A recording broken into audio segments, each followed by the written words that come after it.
반갑습니다. 네, 함께 한 자리에 모여 우리 하나님을 예배함에 우리 감사를 드립니다. 지금 우리는 가정의 달을 맞이해서 우리 가정이 주님이 뜻하시고 또 말씀으로 세워지는 성경적 가정이 되도록 함께 말씀을 나누고 있습니다. 하나님께서 가정을 세워주셨습니다. 그리고 가정에 넘치는 복을 베풀어 주십니다. 하나님이 가정을 세우시고 복 주심은 하나님이 주신 사명을 감당하도록 하는 데 있습니다. 그저 가정의 행복만을 위하여 복 주시는 게 아닙니다. 더 잘 먹고 잘 사는 것으로만 복 주시는 것이 아닙니다. 그 모든 목적은 하나님의 사명을 감당하는 데 있습니다. 하나님을 예배하는 가정, 하나님의 말씀에 양육받아 온전한 가정, 그리고 복음을 전하는 가정, 조금 더 나아간다면 교회 안에 서로 봉사하고 섬기며 교제하는 가정들로, 물론 이 세상에서 또 각자의 직업을 가져서 그곳에서도 또 세상과 사회를 섬기는 가정이 되게 하셨습니다. 이전에 우리 부족함이 있습니까?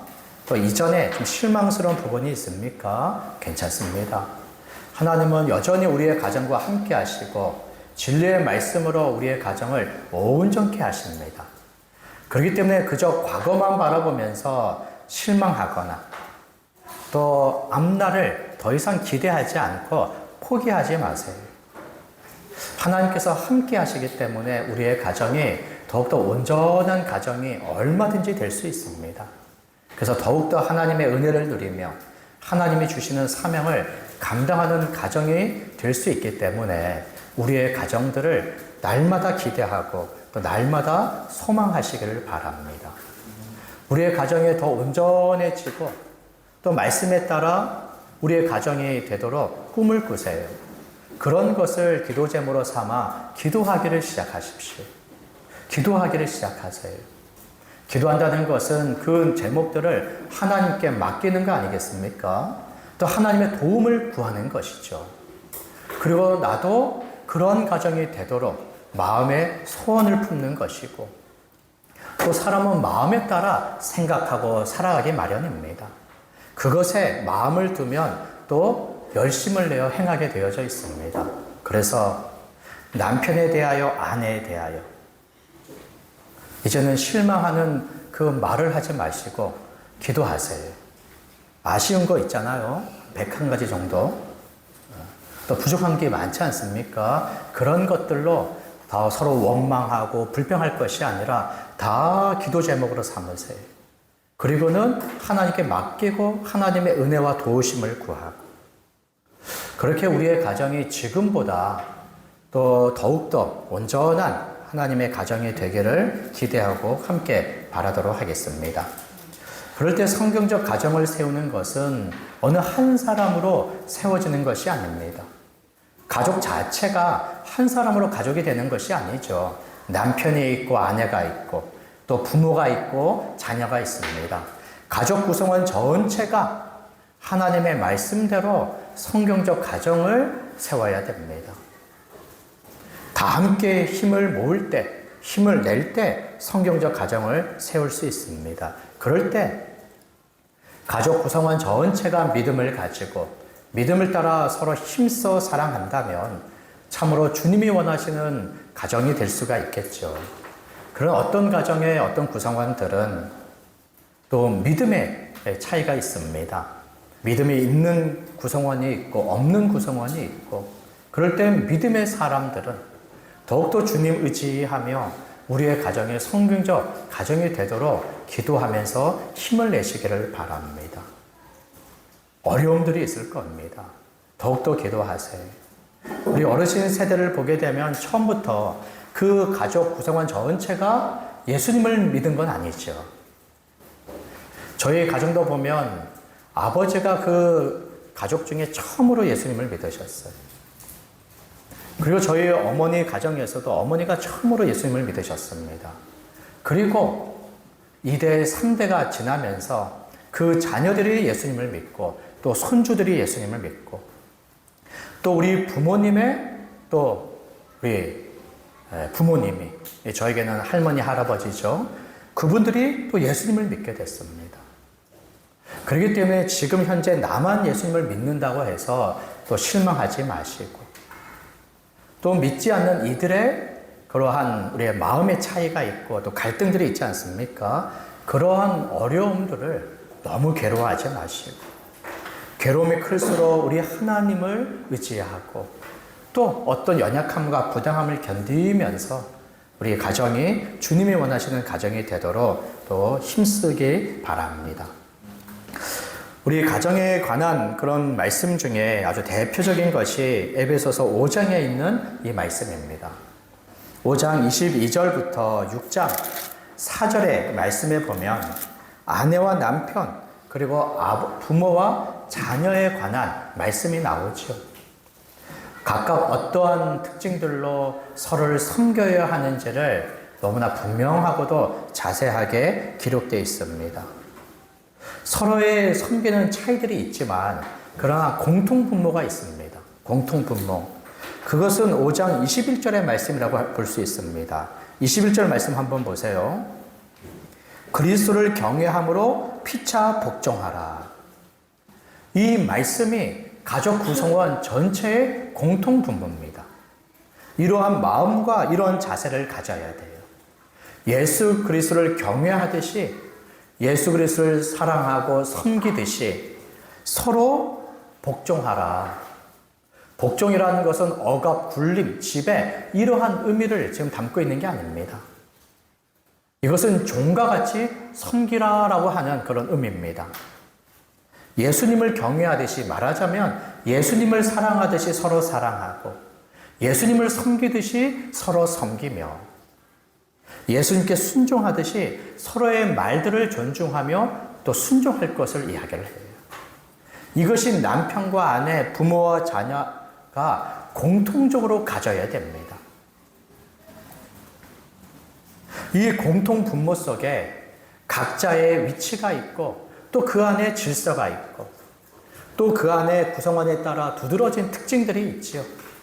이 공통 분모를 잃어버리면 그 각자 구성원들마다 마땅히 해야 될 것들을 제대로 하지 못합니다. 이 공통 분모로서 이 마음과 자세가 항상 먼저죠. 예수 그리스도를 경외해야 그의 계명을 지키고 그가 사신 삶을 비로소 살아갈 수가 있는 거예요. 바로 예수님을 믿어야 되는 거죠. 예수님을 믿는 자로서 예수님께 순종할 때 그 계명을 지키죠.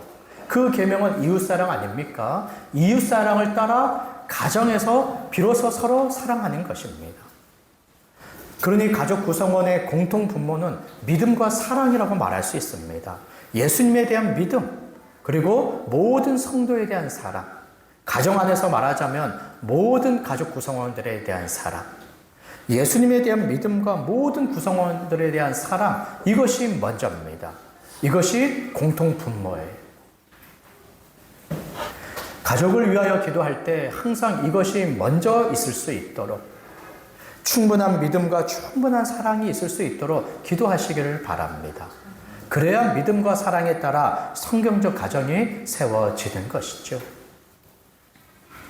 그리고 구성들마다 어떤 두드러진 특징들이 있는지 살펴볼 텐데요. 성경에 말씀하고 있는 순서대로 아내들을 먼저 보도록 하겠습니다. 22절부터 24절에 보게 되면 먼저 무엇을 이야기를 합니까?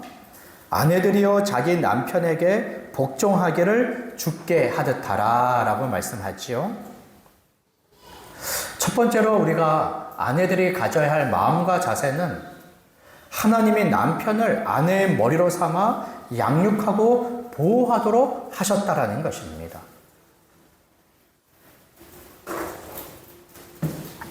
하나님이 남편을 아내의 머리로 삼아 양육하고 보호하도록 하셨어요. 아내들이 자기 남편에게 복종하라라고 말씀하고 있는데 그 이유를 이렇게 이야기합니다. 23절 한번 보세요. 자, 3절 같이 한번 읽겠습니다. 시작. 이는 남편이 아내의 머리됨이 그리스도께서 교회의 머리됨과 같음이니 그가 바로 몸의 구주시니라. 22절에 복종하라고 말을 하죠. 24절에서도 복종하라고 합니다. 그러니까 복종해야 돼요. 한 번만 얘기하면 이렇게 좀 안 들을 수 있지만 두 번 얘기하니까 이거 중요하잖아요. 그러니까는 복종의 마음과 자세를 가져야 됩니다. 그런데 복종이라는 어감이 굉장히 세죠. 순종이라는 단어와 같은 의미를 가지고 있을 텐데 순종은 좀 더 부드럽게 우리가 여겨지고 복종은 좀 세죠. 그래서 좀 바꾸고 싶으면 복종이라는 단어를 지우고 순종이라고 바꾸세요. 의미는 동일합니다. 의미는. 아내들은 남편에게 순종하고 복종해야 됩니다. 그것을 22절에 24절에 앞뒤에서 이야기합니다. 말하자면 빠져나갈 구멍이 없어요. 앞에서 복종하라 그러고 뒤에서 복종하라는 거죠. 그러니까 복종하세요. 순종하세요. 복종하라 라고 얘기하는데 복종은 참 쉽지 않죠. 순종이라고 얘기해도 좀 쉽지가 않은데 그렇기 때문에 맹목적으로 순종하거나 복종할 수가 없는 거예요. 맹목적으로. 아무 생각 없이 이유 없이 목적 없이 순종하고 복종할 수 없습니다. 순종하고 복종해야 할 이유를 23절에 이렇게 이야기합니다. 남편이 아내의 머리됨이다. 남편이 아내의 머리됨, 이것을 알고 있습니까? 성경이 분명히 그렇게 이야기하죠. 남편이 아내의 머리가 된다. 이것은 부부간에 정한 것이 아닙니다. 또 사회에서도 정한 게 아니에요. 나라가 세워지고 사회가 구성되면서 그 역사 속에 이렇게 정한 것도 없습니다. 오히려 세상에서 남편이 아내의 머리다 이렇게 누가 얘기를 합니까? 법에서 이렇게 얘기를 합니까? 또 사람들의 어떤 규칙에서 이렇게 얘기를 합니까? 이렇게 얘기하는 법이 없죠. 그런데 성경에서는 남편이 아내의 머리가 된다라고 말하고 있습니다. 성경의 기록은 하나님의 기록이고 하나님께서 남편을 아내의 머리로 세우셨기 때문에 하나님께서 이것을 분명하게 기록하고 있는 것입니다. 하나님께서 남편을 아내의 머리로 삼으셨어요. 머리라는 권위를 남편에게 주셨고 머리의 다스림 속에 아내는 다스림을 받는 이 질서를 세워주셨습니다. 하나님이 남편을 아내의 머리로 삼아주셨기 때문에 이것에 따라 아내의 마땅한 마음과 자세는 복종이라는 것입니다. 이것을 이해하기 어렵습니까? 이것을 받아들이기 어렵습니까? 그렇기 때문에 성경에서는 예수님과 교회의 관계를 통하여서 이것을 분명하게 알게 해주는 것입니다. 그리고 기꺼이 이것을 받아들이려고 하는 것이지요. 하나님이 가정을 세우신 것처럼 또 세운 것이 있는데 그것은 교회입니다. 물론 나라도 세워주셨어요. 그럴 때 하나님께서는 교회의 머리를 누구로 삼아주셨습니까? 예수님으로 삼아주셨죠. 23절 한번 보십시오. 남편의 아내의 머리 된 것이 예수님께서 교회의 머리됨과 같다. 동일한 원리로 삼아주셨어요. 하나님이 자기 백성을 부르셔서 교회로 삼아주셨습니다. 그리고 주와 그리스도이신 예수님을 교회의 머리가 되게 하여 주셨어요. 이 모든 일들을 하나님이 행하셨어요. 예수님을 교회의 머리로 삼으시는 권위를 세우셨고 교회는 그의 다스림에 복종하도록 질서를 세워주신 것입니다. 하나님이 세우신 것을 누가 이것을 거부하며 누가 이것을 막아설 수 있습니까? 취소할 수 있습니까? 예수님이 교회의 머리 되심과 교회가 그의 몸이 되어 복종하는 것은 불변하는 일입니다. 우리 모두가 이것을 아멘으로 받아들이죠. 그리고는 예수님의 우리의 머리심을 인정하여 의지하고 순종하고 기꺼이 복종합니다. 그런 것처럼 우리 하나님께서 가정을 세우시면서 남편을 아내의 머리로 삼아주셨어요. 그리고는 아내를 다스리도록 하지요. 그것에 아내는 순종하고 복종하는 것입니다. 그것은 마땅하다라는 것입니다. 순종하고 복종하는 것이 적합하다라는 거예요. 그런데 이 머리라고 하는 것이 지금 계급을 이야기하는 것이 아닙니다. 아내가 남편보다 더 열등하기 때문에 또 남자가 우월하기 때문에 머리로 삼은 것도 아닙니다. 남편을 아내의 머리로 삼은 것은 하나님께서 남편을 통하여 아내를 양육하고 보호하도록 하기 위해서입니다. 그것은 예수님이 교회의 머리가 되시고 교회를 그의 몸으로 삼아 구주시다라고 말을 한 것과 마찬가지입니다. 다음 주에 남편은 아내를 사랑하기를 예수님이 교회를 사랑하신 것처럼 하라라고 하는 말씀을 함께 다룰 텐데요. 그럴 때 예수님께서는 교회를 위하여 자신을 내어주시고 자기의 생명을 내어주셨죠. 그리고 교회를 온전하도록 돌보십니다. 생명을 내어주신 이가 모든 좋은 것을 다 주지 않겠습니까? 우리를 구원하기 위하여 이 세상에 오신 예수님이 우리를 구원하시고 떠나시겠습니까? 결코 떠나지 않으세요. 보혜사 성령으로 오셔서 우리와 늘 함께 하십니다. 예수님이 교회의 머리가 되어 교회를 위하여 자기를 주시고 또 교회를 돌보아 온전케 하신 것처럼 남편을 머리로 삼은 것은 남편만을 위하여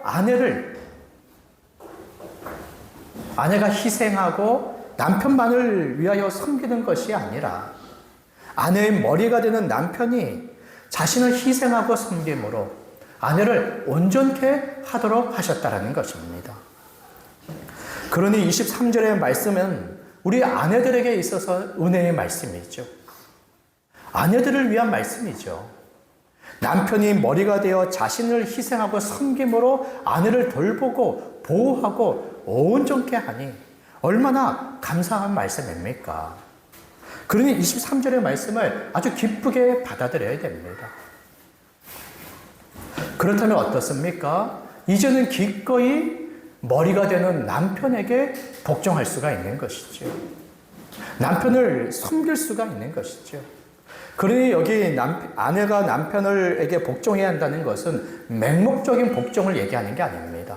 맹목적인 순종을 요구하는 게 아니에요.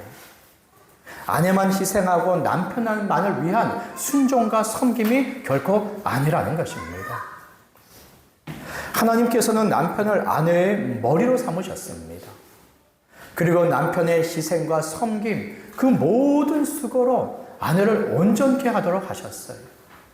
아내를 빛나도록 그렇게 하셨습니다.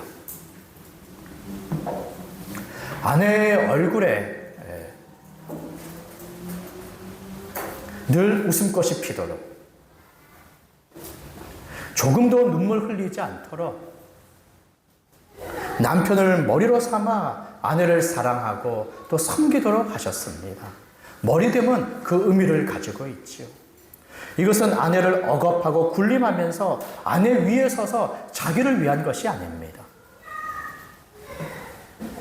남편이 어떻게 그 머리의 역할을 감당할까라고 할 때 하나님께서는 그 충분한 본을 보여주셨어요. 바로 예수님을 보여주신 것입니다. 교회의 머리가 되어 어떻게 교회를 사랑했는지, 어떻게 교회를 위하여 자신을 희생하여 섬겼는지를 충분히 보여주셨습니다. 우리 그것을 알고 있지 않습니까? 그렇기 때문에 믿는 남편들은 얼마든지 아내를 사랑할 수 있는 겁니다. 어떻게 사랑해야 하는지 충분히 그 비결을 알고 있기 때문이죠. 남편이 아내의 머리가 되는 것은 아내의 육신을 돌보도록 하기 위해서입니다.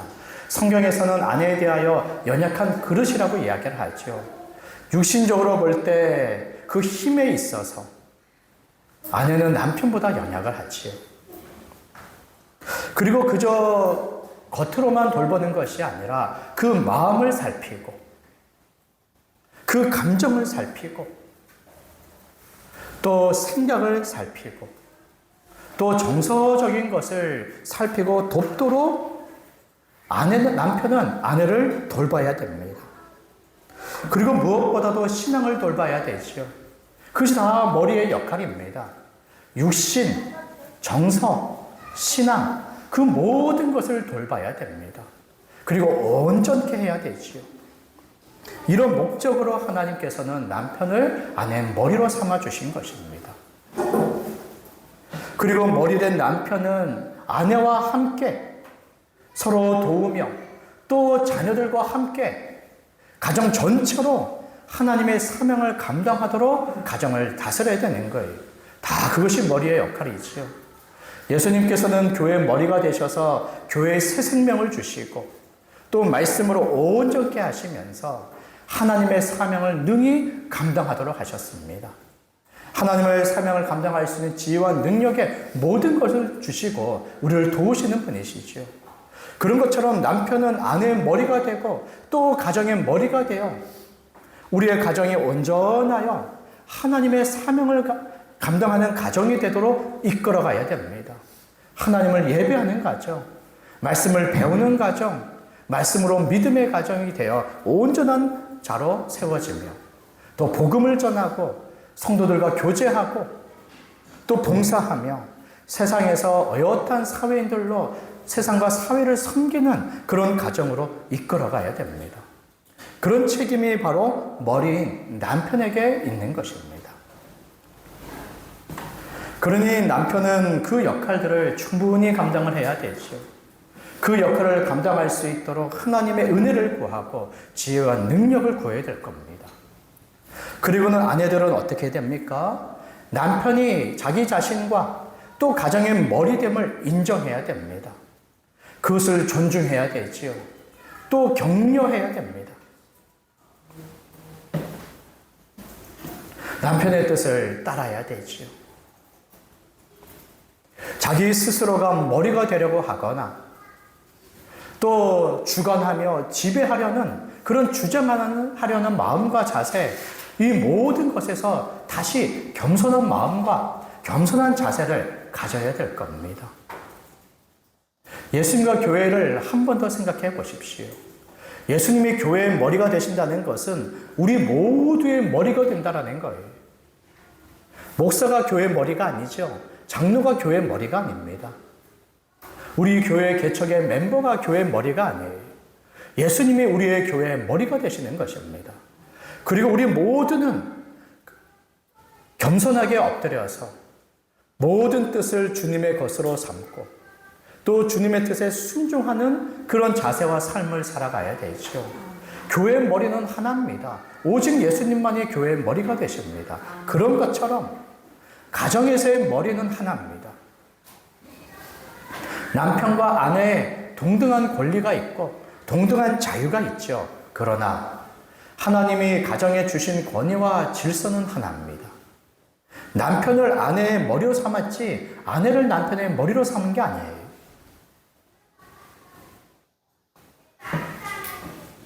남편과 아내의 질서, 머리와 복종의 그 질서는 엄연히 하나입니다. 이것을 겸손하게 받아들여야 돼요. 겸손함, 또 낮은 자세, 그것을 가지고 남편의 머리됨을 인정하여 남편의 돌봄을 받고 또 남편의 뜻을 따르며 또 남편이 하나님의 사명을 따라 가정을 이끌어가는 것을 존중하며 그것에 기꺼이 따라야 하는 것이죠.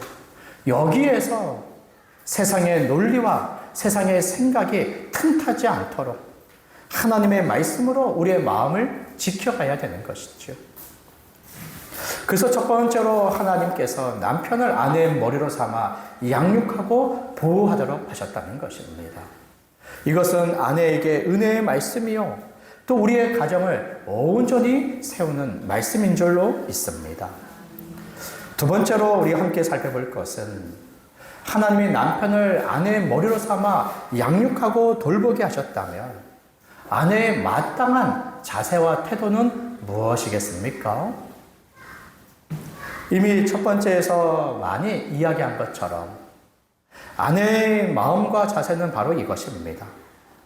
둘째로 아내는 남편의 사랑의 수고에 감사하고 존경하며 하나님의 사명을 위해 일하는 남편의 뜻에 복종하고 또 순종해야 됩니다. 아내는 남편의 사랑의 수고에 감사하고 존경해야 돼요. 그리고 하나님의 사명을 위하여 가정을 세우는 모든 일에 합력하여 함께 섬겨야 됩니다. 22절, 24절에 보면 아내들은 남편에게 복종하라라고 2번 반복하여 이야기를 하지요. 그리고 5장 마지막 말씀도 한번 보십시오. 33절입니다. 맨 끝에 말씀을 보니까 아내도 자기 남편을 존경하라. 복종과 함께 존경하라라고 말을 하고 있습니다. 존경하라. 어째서 아내가 남편을 존경합니까? 남편이 머리로서 하는 역할 때문에 그렇습니다. 남편은 아내와 함께 가정을 어떻게 돌보고 섬깁니까? 예수님과 같이 자기를 희생하지요. 예수님과 같이 섬깁니다. 예수님은 교회 머리가 되면서 자기를 위하여 교회 위에 서서 군림하거나 억압하여서 자기만을 위한 머리가 아닙니다. 예수님은 머리가 되시고 주가 되시면서 종처럼 교회를 위하여 자기를 희생하여 섬기시죠. 그런 것처럼 남편들도 아내의 머리가 되고 또 가정의 머리가 되어 자기를 희생하여 아내와 가정을 섬깁니다. 먹을 것을 위하여 밤낮으로 일을 하지요. 또 아내의 마음을 살피기 위하여 많은 눈치를 보고 살아갑니다. 남편들이 가정에서 그저 자기 마음대로 살아가는 것처럼 겉은 보이지만 그렇지 않아요. 많은 눈치를 보면서 살아갑니다. 그래서 남편들이 집에 있을 때 늘 긴장 상태예요.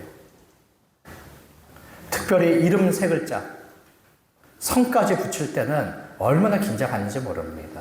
그렇죠. 그래서 우리 아내들은 가급적이면 성까지는 부르지 마세요. 아주 놀랍니다. 그리고는 아주 자기가 잘못한 게 없나 수없이 많은 것들을 막 생각하게 돼요. 남편들은 힘써서 가정을 돌봅니다. 육신적인 것을 위하여 또 어떤 정서적인 것들을 위해서. 토요일의 시간은 어떻습니까? 한 주 내내 직장 생활을 하면서 피곤한 몸으로 하루 종일 또 이렇게 잠을 자고 싶죠. 그런데 어떡합니까? 또 자녀들과 또 아내들을 위해서 또 토요일에 애써서 운전하면서 또 가까운데 또 여행 가기도 하고 또 쉼을 얻지 않습니까? 다 아내와 가정을 위하여 희생하고 섬기고 수고하는 그런 일들이 있죠. 또 신앙을 위해서도 얼마나 수고하고 애쓰는지 모릅니다. 그 모든 일들에 아내들은 존경하는 마음을 가져야 됩니다. 감사하고 또 그것을 귀하게 여기고 존중하고 이런 모든 것들로 존경하는 마음과 자세를 가져야 되죠. 칭찬하고 격려해야 됩니다. 또 하나님께서는 남편을 아내의 머리로 삼아 하나님의 사명을 감당하도록 이끌어가게 하십니다. 하나님께서 지혜와 능력을 주세요. 그저 머리에 권위만 주신 것이 아니라 그것을 감당할 수 있는 지혜와 능력을 주십니다. 그렇기 때문에 남편은 남편의 그런 지혜와 능력이 있어요. 머리의 지혜와 능력이 있습니다. 아내와 한 가정을 얼마든지 건사할 만한 지혜와 능력을 가지고 있습니다. 그 지혜대로 가정을 살피고 그리고 그 능력대로 가정을 돌보죠. 그리고 하나님의 뜻대로 가정을 이끌려고 애를 씁니다. 그 모든 것을 인정을 해줘야 돼요. 칭찬하고 격려하며 존경해야 됩니다. 그리고 남편은 자기의 원대로 가정을 다스리지 않죠. 특별히 믿음의 남편들은 하나님의 뜻대로 가정을 다스리려고 애를 씁니다. 부족한 지혜와 또 부족한 능력을 가지고 하나님께 간구하며 힘을 다해 가정을 온전히 세우려고 아주 애를 씁니다. 그런 것을 인정하면서 어떻게 해야 됩니까? 따라줘야 되는 거예요. 머리의 그런 지혜와 머리가 이끌어가는 대로 그것을 존중하며 따라줘야 되지요. 그것이 분명히 하나님의 뜻이며 그것이 아내를 위하고 가정을 위한 것이라면 기꺼이 그것을 존중하여 받아들이고 자기도 힘을 다하여 그 일을 따라줘야 됩니다. 그럴 때 남편과 함께 아내가 온전하게 세워지게 되는 것이죠. 건강한 가정, 성경적 가정으로 자라갈 수가 있습니다. 그렇기 때문에 아내들은 이제부터 존경과 순종과 복종의 그런 말이 중요합니다. 말. 지금 인정의 말들을 하고 있습니까? 칭찬과 격려의 말들을 하고 있습니까? 그 말하는 것을 한번 스스로 판단해 보십시오. 원망과 불평의 말들이 많습니까? 아니면 칭찬과 격려의 말이 많습니까? 인정한다는 말이 많습니까? 아니면 인정하지 못해서 원망하는 말들이 많습니까?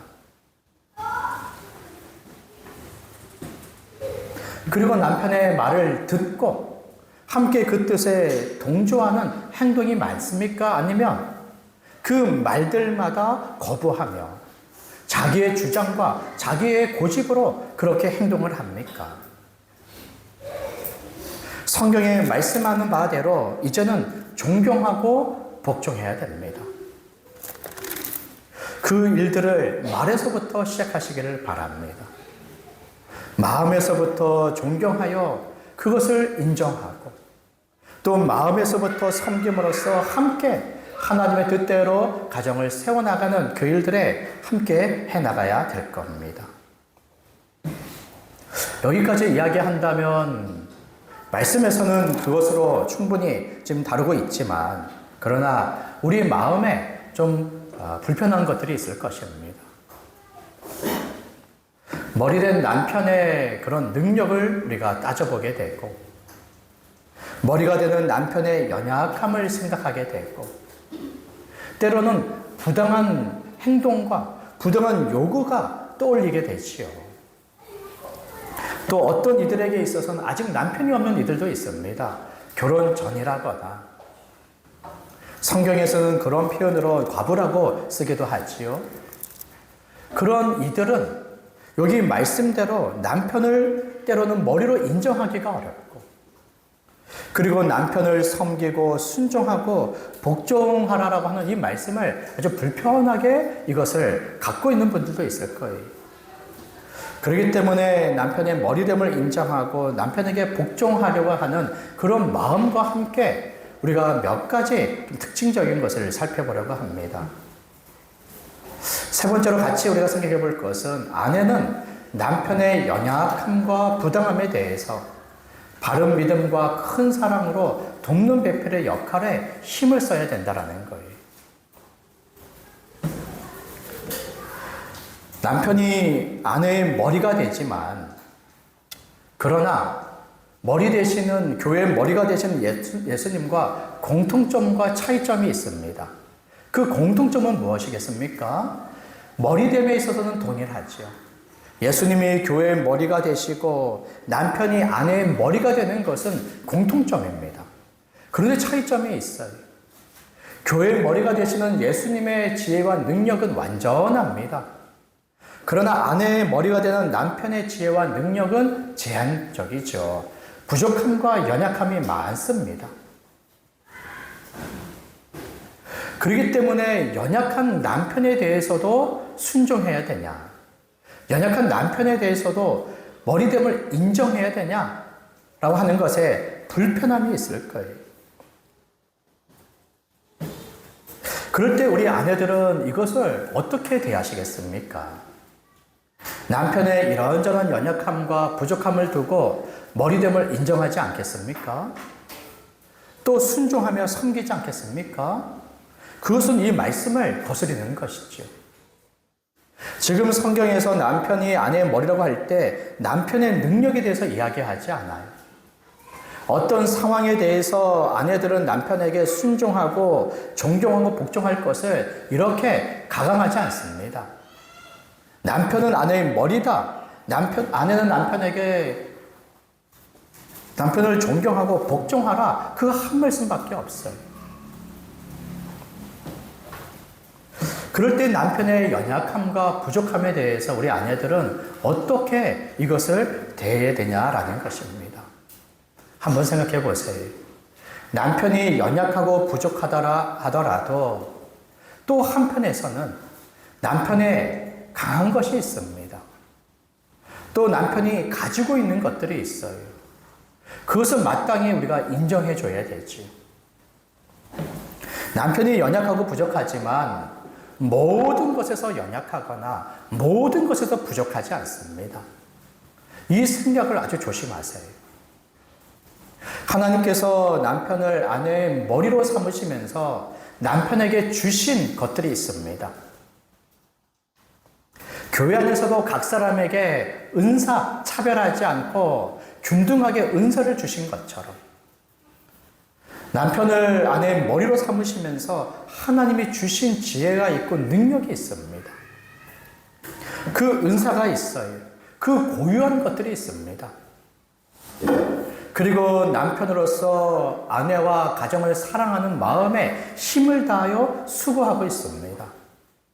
그것이 부분적이고 그것이 제한적이라 하더라도 그러나 그것을 인정해 줘야 된다는 것입니다. 남편이 어떤 것을 못한다고 해서 모든 것을 못하는 건 아니죠. 그래서 남편이 요리를 못한다고 해서 가정에서 뭐 물건을 고치거나 또 힘을 써서 물건을 나르는 것까지 못하는 건 아니죠. 어느 한 가지 못하지 다른 모든 걸 다 못하는 건 아닙니다. 아내의 마음을 좀 위로해주고 아내의 감정을 터치해주는 것은 약하다 할 수 있지만 그러나 어떻습니까? 아침에 출근해서 밤늦게까지 오면서 열심히 일을 하면서 아내가 먹을 것은 얼마든지 돌보고 책임지지 않습니까?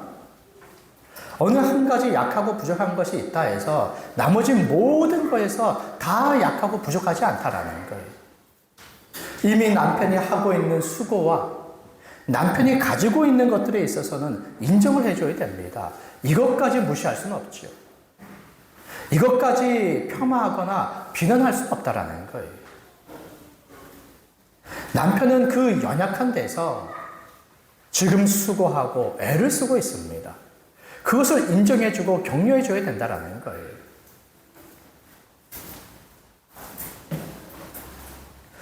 그럼에도 불구하고 머리면서도 연약한 것이 있지요. 머리면서도 부족한 것이 있습니다. 그것을 어떻게 하겠습니까? 없는 지혜와 없는 능력이 있게 하라라고 말한들 그것을 갑자기 가질 수 있습니까? 보통은 어렵죠. 보통은 그것을 개발하는데 시간이 참 많이 걸리죠. 또 어떤 것들은 이미 기질적으로 가지고 있는 것들이 있어서 그것을 좀채 고치기란 어려움이 또 아주 큽니다. 남편의 부족함과 남편의 연약함들을 어떻게 합니까? 그것을 아내가 채워야지요. 남편의 돕는 배필로 아내를 세워주셨죠. 그래서 남편이 가지고 있지 않은 그 부분적인 지혜와 능력을 아내가 가지고 있지요. 그래서 서로 부부가 한 몸을 이루고 있는 거 아닙니까? 그 부족한 것을 아내가 채워줘야 되지요. 남편이 없는 것을 무시하거나 폄하하거나 비난할 것이 아니라 그 부족한 것을 인정하고 그 부족한 것을 아내가 채워주면 되지요. 보통 여성들이 남성들보다 정서적인 면에서는 더 또 민감하고 뛰어나지 않습니까? 그 정서적인 것을 아내가 좀 더 채워주면 되죠. 조금 이쁜 것으로 아름다운 것으로 더 기쁘고 즐거운 것들로 아내가 그 감성을 발휘하여 채워주면 되지 않습니까? 남편의 연약함과 부족함을 아내가 채우시기 바랍니다.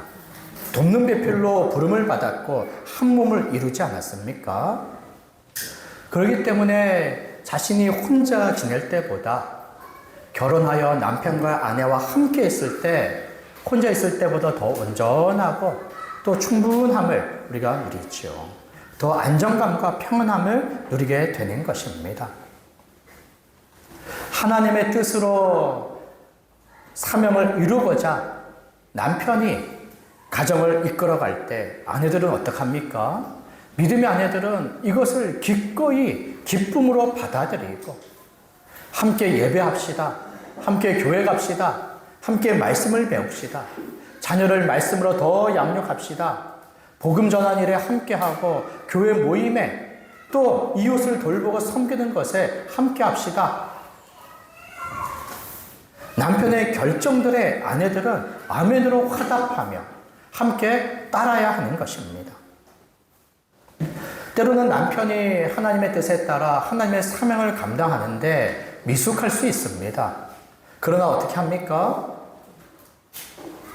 그것을 존중해주고 그리고는 그 미숙함을 인정하며 함께 기쁨으로 참여해야지요. 그리고 머리된 남편의 믿음이 더 온전하여 자라가기를 기대하면서 함께 하나님의 사명을 감당하는 가정으로 함께 돕는 배필로 세워나가야 됩니다. 부부가 합세하여 가정을 세우고 또 사명을 감당하는 데 있어서도 여전히 부족함이 있죠. 여전히 연약함이 있을 것입니다.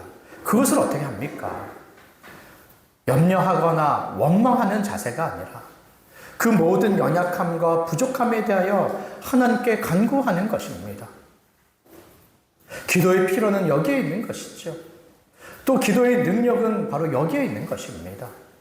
그 연약함과 부족함, 남편에 대하여, 아내에 대하여, 또 가정에 대하여 그 연약함과 부족함에 원망하거나 염려하지 마세요.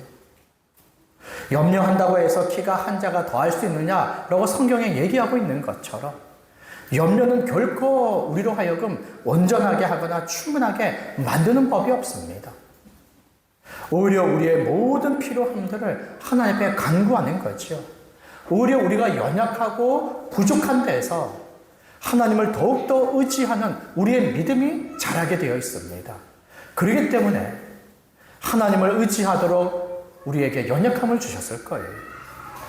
하나님을 잃어버리지 않고 하나님을 붙잡도록, 하나님을 놓치지 않고 끝까지 하나님만을 바라보며 붙잡도록 우리에게 부족함을 주셨을 것입니다. 그러니 연약함과 부족함에 원망하는 것은 불신앙입니다. 염려하는 것은 불신앙적인 태도예요. 오히려 염려가 연약함이 많고 부족함이 클수록 하나님을 의지하세요. 그것이 오히려 남편과 아내와 우리의 자녀들의 믿음을 더욱더 굳건하게 하며 더욱더 크게 할 기회가 될 것입니다. 머리된 남편의 연약함만 있지 않죠. 머리된 남편에게는 연약함만 있는 게 아닙니다. 한 걸음 더 나아가서 부당함이라는 것이 있어요. 부당함. 어떤 부당한 일들이 있습니까? 어떤 부당함이 있어요? 경제 활동에 있어서의 부당함이 있죠. 경제 활동. 남편이 본의 아니게 아프다면 경제 활동을 할 수가 없겠죠. 이것을 우리가 인정하지 않습니까? 그러나 아픈 것이 아니라 무책임이라든지 또 불성실함이라든지 이런 것으로 경제 활동을 게을리하는 이들이 있습니다. 그러면 가정이 어떻습니까? 남편이 일을 제대로 하지 않으면 먹고 살아가는데 큰 어려움을 겪게 되지요. 아내가 그 짐을 혼자 다 짊어지기 때문에 괴로움이 있습니다. 부당함이 있어요. 또 이런 일들이 남편에게 있으면 안 되겠지만 언어 폭력이 있죠. 또 신체 폭력도 있습니다. 그런 일이 있을 때 얼마나 아내들은 괴롭고 힘듭니까? 또 남편이 머리가 되면서도 중독이라고 있는 게 있지요. 술 중독이 있고 또 도박에 중독이 있고 이런 일들이 있습니다. 그래서 어느 가정 안에서는 부당한 일이 참 너무나 넘쳐나서 아내와 그 자녀들이 큰 괴로움과 어려움을 겪을 때가 참으로 많이 있습니다. 이런 부당함에 어떻게 남편의 머리됨을 인정하고 남편을 사랑하며 또 남편을 섬길 수 있습니까? 부당함은 큰 잘못이죠. 악을 행하는 일입니다. 그것을 결코 정당화할 수가 없습니다. 부당한 남편이 있을 때 부당한 말과 그 일들에 대하여 우리 아내들은 이것을 어떻게 대해야 됩니까? 남편의 큰 잘못, 그 악한 것을 대항하면서 악을 악으로 갚는다면 그것은 믿음의 아내들의 태도가 아닐 것입니다. 지금 성경은 세상 사람들 두고 하는 얘기가 아니에요. 성경의 이 말씀은 믿는 아내와 믿는 남편들을 두고 하는 이야기입니다. 그럴 때 아내들 중에 남편의 부당함에 대해서 믿음의 아내들은 어떻게 이것을 대해야 됩니까? 베드로전서 2장 19절의 말씀에 보게 되면 성경은 참으라라고 말을 합니다. 참아라.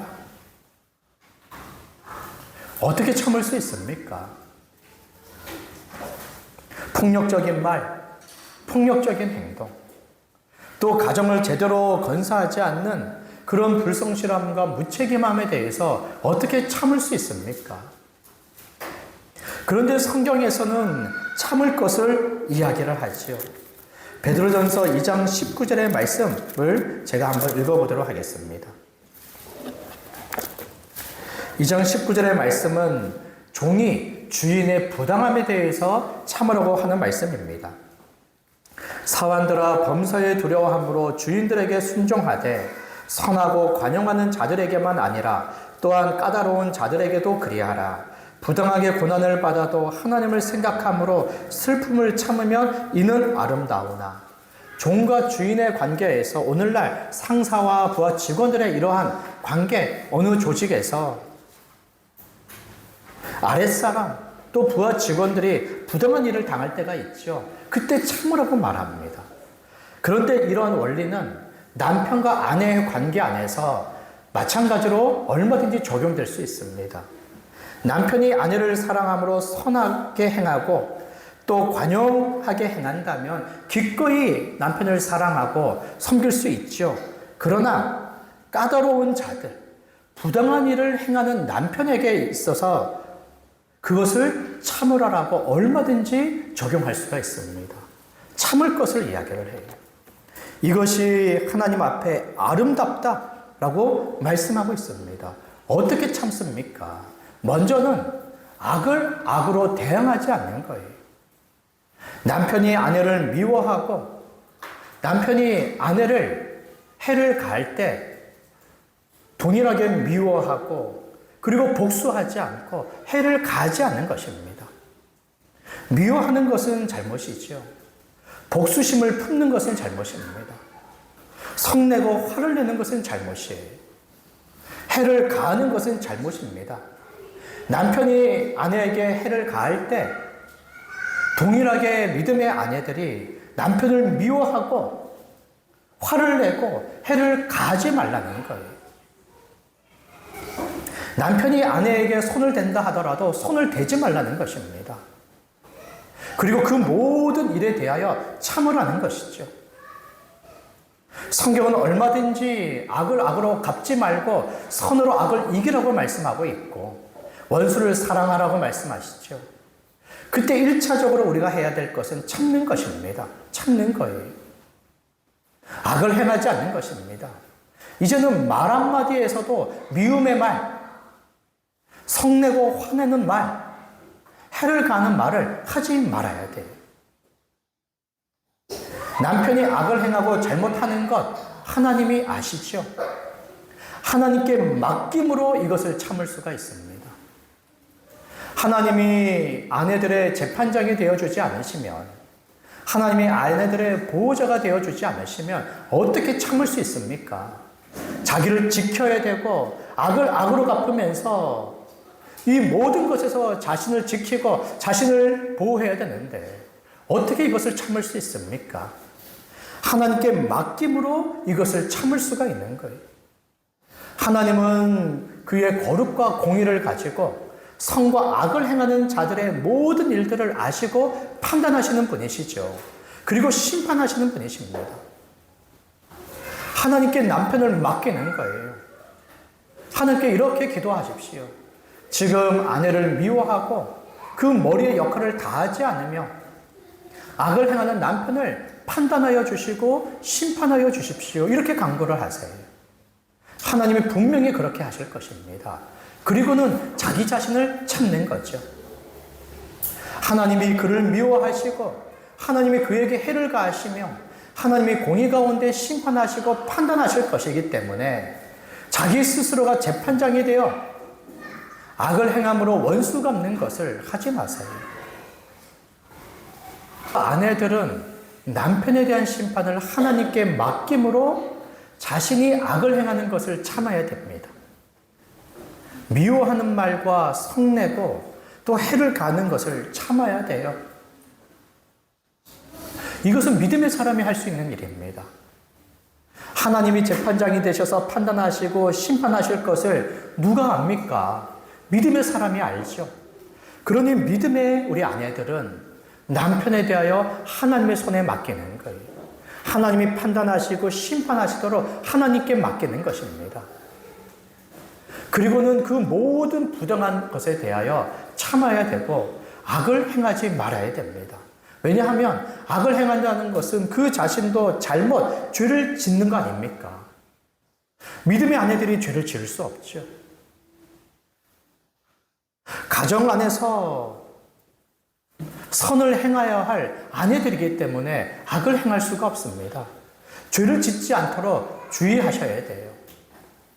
물론 미워하는 말과 성내고 화내는 그 모든 일에 원인의 제공을 혹여나 남편이 했다 하더라도, 그러나 미워하는 말을 하는 건 자기 자신이죠.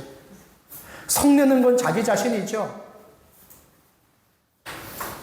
사단이 에덴 동산에 찾아와서 유혹한 것은 사단입니다. 그런데 유혹에 넘어가서 하나님의 말씀에 불순종한 것은 누굽니까? 아담과 여자죠. 그들의 행한 것에 따라 하나님께서 저들을 판단하시고 심판하지 않으셨습니까? 그것처럼 부당한 일을 행하는 남편에게 원인 제공이 있다 하더라도 아내들은 죄를 지으면 안 되죠. 그러니 참아야 됩니다. 그리고는 참는 데서 조금 더 나아가서 미워하지 않고 보복하지 않고 해를 가하지 않고 조금 더 나아가서 사랑해야 됩니다. 아내로서의 도리, 돕는 배필로서의 도리인 자기의 역할을 해야 돼요.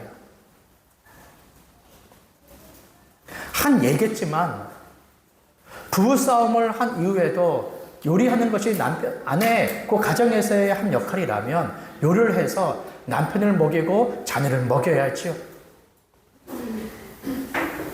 남편의 부당한 일을 한다고 해서 가정을 떠나면 안 되죠.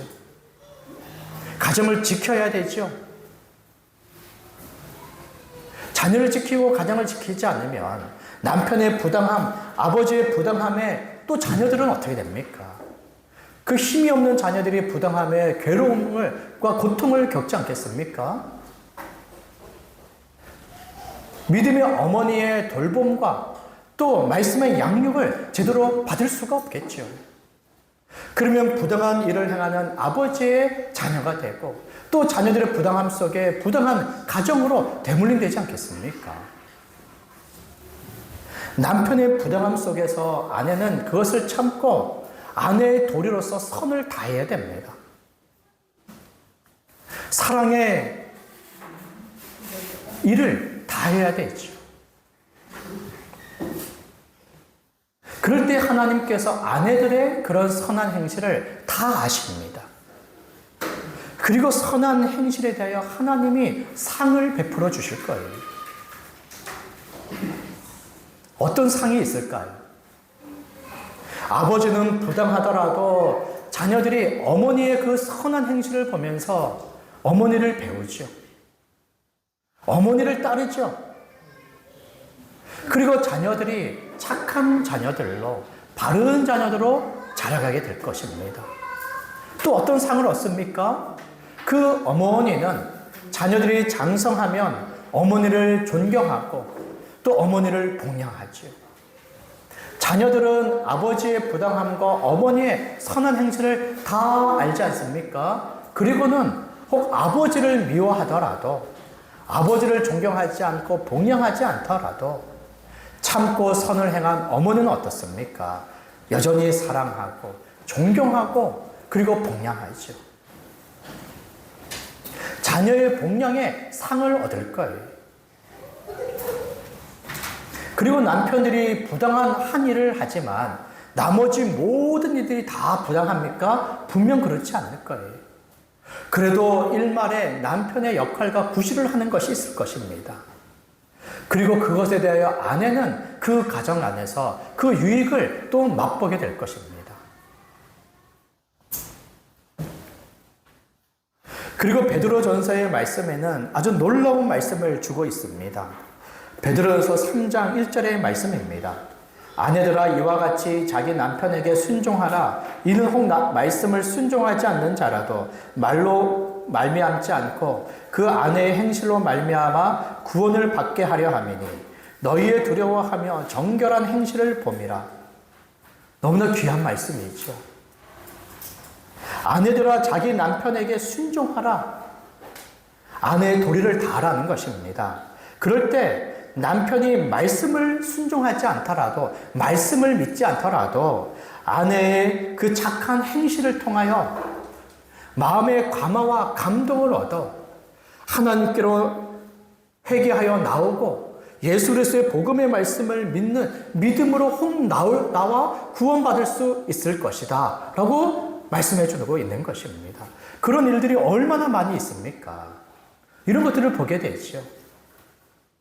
남편의 부당함과 폭력을 견디고 이기면서 교회 생활을 지켜가다가 그 남편의 노년에 아내로 말미암아 주께로 돌아오는 일들을 우리가 보지 않습니까? 이런 일들을 너무나 많이 보는 거예요. 그렇게 믿음의 1세대를 통해서 가족 구성원 전체가 구원을 받는 일들이 얼마든지 이루어지고 있는 것을 보게 되어집니다. 이런 상을 또한 하나님의 은혜 가운데 보게 될 것이지요.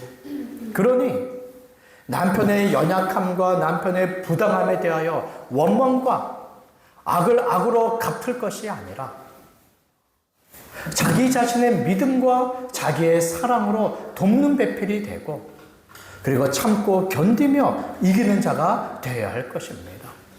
이것이 마땅한 믿음의 아내들의 모습인 것이죠.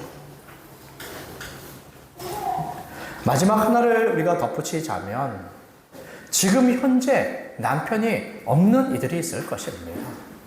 아직 미혼 전인 청년들은 남편이 없죠. 결혼했지만 또 일찍이 또 사별한 이들도 있을 것입니다. 그들은 어떻게 합니까?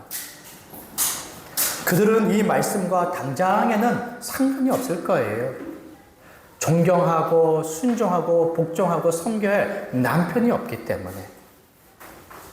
그러나 그러한 이들은 또 남편이 아직 없기 때문에 남편으로서의 그런 머리의 역할로 돌봄을, 보호를 받지 못하는 그런 연약함과 부족함이 누구보다 크지 않습니까? 그 모든 것에서 어떻게 또 견디고 이기겠습니까? 그런 이들은 더욱더 예수님을 자기의 신랑으로 삼아야 됩니다. 이것은 너무나 중요한 일이에요.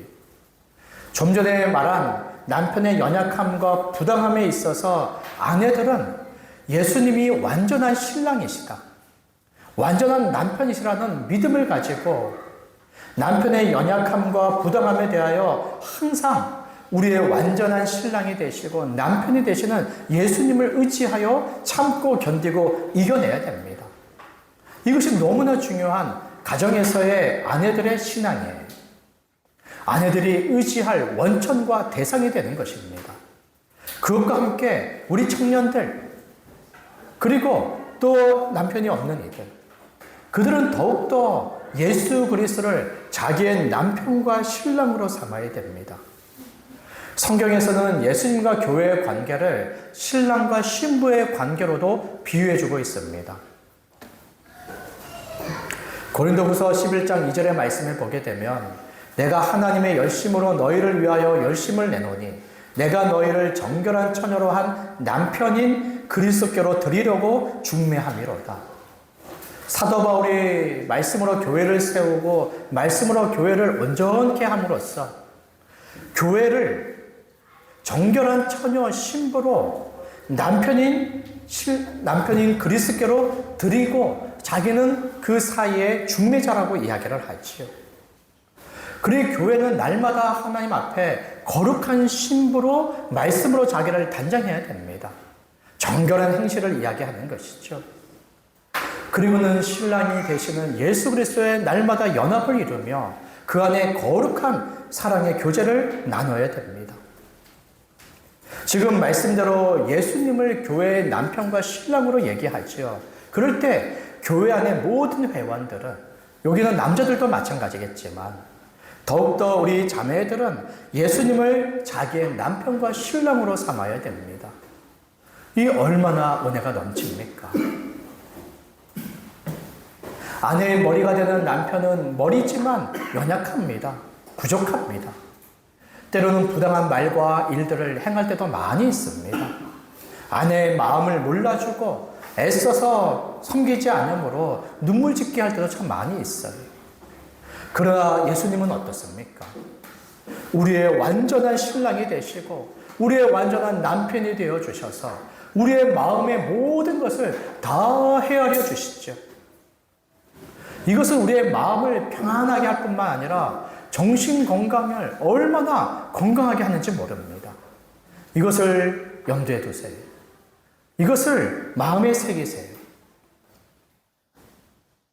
우리 남자분들도 마찬가지겠지만 우리 아내들, 우리 자매들은 그 마음의 생각에 염려와 근심과 고민과 걱정이 참 많죠. 그럴 때 예수님이 우리의 신랑 남편이 되어주시는 거예요. 그리고는 그 모든 마음의 생각들을 다 아십니다. 하나도 빠짐없이 다 아세요. 그저 큰 것만 아시는 게 아니라 너무나 사소한 일까지 너무나 다 압니다. 어떤 것은 우리가 연약함과 부족함들을 얼마든지 기도 제목을 얘기할 때 얘기하는 것들이 있죠. 그런데 또 은밀한 어떤 것들은, 남편과 그 아내 사이의 은밀한 것들은, 가정의 어떤 은밀한 것들은 얘기하기 부끄럽고 수줍은 것들이 참 많습니다. 그리고 혼자 괴로워하고 혼자 고통스러워하지요. 그 모든 것을 우리의 신랑과 또 남편이 되신 예수님께서는 다 하시는 거예요. 그리고 그는 아는 것에 그치지 않죠. 그는 그 모든 것을 돌봐주시는 분이십니다. 예수님이 교회를 양육하여 보호하여 주시는 것처럼 예수님께서는 아내 그 한 사람의 모든 것을 양육하시고 돌봐주십니다. 남편이 자기의 역할을 제대로 하지 못할 때 우리의 신랑 남편이 되시는 예수님께서 우리의 자녀들을 돌봐주시는 거예요. 우리의 가정을 보호해 주시는 것입니다. 그러기에 괜찮은 거예요. 그러기에 염려와 두려움 속에 평안함과 기쁨과 즐거움을 우리가 유지할 수 있는 것입니다. 그렇지 않으면 어떻게 삽니까? 그렇지 않으면 어떻게 삽니까? 남편이 없어도 걱정이고 있어도 걱정인데 어떻게 살아갑니까? 예수님이 우리의 완전한 신랑, 남편이 되어 주시기 때문에 우리 주 예수 그리스도를 의지해야 되지요. 그리고는 예수 그리스도를 의지함으로 우리 청년들은 어떻습니까? 우리 남편 없이 혼자 지내시는 분들은 어때요? 이제 남편에게 매이지 않고 때로는 자녀들에게, 가족에 매이지 않죠? 얼마나 자유롭습니까? 그리고는 그 모든 자유를 가지고 자기만을 위하여 살아가는 것이 아니라 이 자유를 가지고 더욱더 우리 주를 위하여 살아가는 거예요. 사도 바울은 이것을 위하여 얼마든지 결혼할 자유와 권리가 있었지만 하나님을 위하여 더 섬기고자 스스로 결혼을 택하지 않은 것입니다. 그러니 아직 남편이 없는 이들은, 또 사별한 이들은 그 자유함 속에 더욱더 하나님을 섬기는 그 시간, 기회로 삼으시기를 바랍니다. 이것이 하나님 앞에 아름다운 일이고 하나님 앞에 가치가 있고 의미가 있는 것이며 하나님을 기쁘시게 하며 하나님의 나라에 넘치는 상급을 얻으며 또 교회의 존경을, 칭찬을 받는 일이 되는 것이죠. 그럴 때 교회는 어떻게 합니까?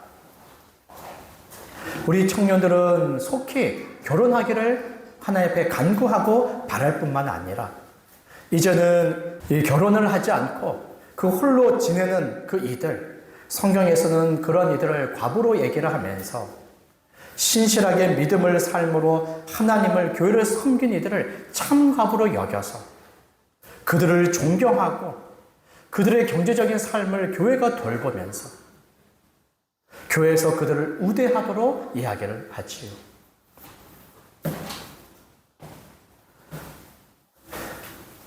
말씀을 맺으며 하나님께서는 가정을 세우시고 남편과 아내를 서로 한 몸이 되게 하셨습니다. 남편을 아내의 머리로 삼은 것은 아내보다 우월하기 때문에 아내를 지배하여 자기만을 위하도록 머리로 세우신 것이 아닙니다. 아내를 사랑으로 돌보고 보호하여 온전히 세우도록 하나님의 뜻대로 아내와 함께 하나님의 사명을 감당하는 가정 세우도록 남편을 머리로 삼으셨습니다. 그런 남편들을 아내들은 머리로 인정을 해야 됩니다. 마음에서부터 그 권위를 인정하고 그 질서를 겸손하게 따라야 됩니다. 남편이 하는 일들을 인정하고 칭찬하고 격려하며 주를 위하여 가정을 세우는 모든 일에 겸손하게 받아들여야 되지요. 연약함, 부당함, 그리고 남편이 없는 것에 있어서 우리 주님을 의지하며 주님의 돌보심을 구하고 또 주님의 보호를 받으며 연약함을 자신이 채워주고 부당함을 참고 선을 행함으로 우리의 가정을 지키고 보호해 가시기를 바랍니다. 하나님께서 우리 아내들의 믿음을 든든히 지키시고 세우심으로 우리의 가정을 더욱더 성경적 가정으로 세워주실 줄 믿습니다. 기도하겠습니다.